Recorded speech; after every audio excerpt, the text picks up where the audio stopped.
Nos encontramos en el departamento de dibujos y estampas. Es la sala donde se guardan, se almacena pues, la colección de dibujos y estampas y también de matrices calcográficas y silográficas. Está toda la colección de dibujos del museo, de grabados y por supuesto los grabados de Piranesi que acabamos de ver, menos los que por sus características están enmarcados y se almacenan por espacio en otros almacenes del museo.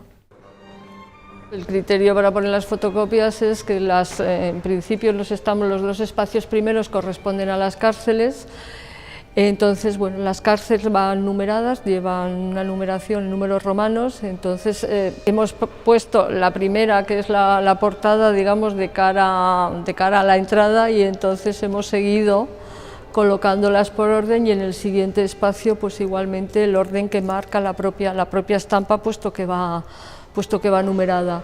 Una cosa es, lógicamente, poner la fotocopia para ver el espacio donde va y por comodidad decir esta obra tiene que ir aquí, pero luego al verla, pues entonces te requiere a lo mejor algunos cambios, ¿no?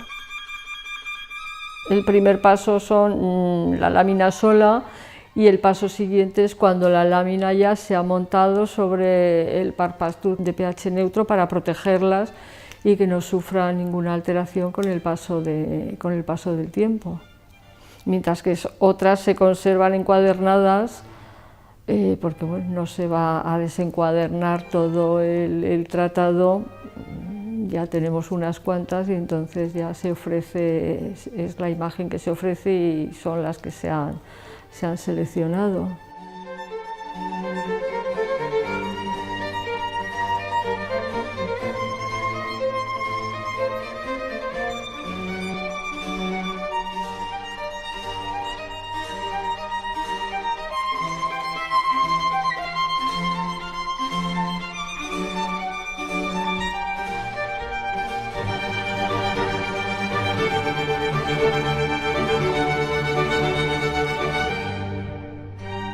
Ahora nos encontramos en la fase de sacar las obras que ya estaban enmarcadas de las cajas donde se guardan y proceder a su distribución en la sala.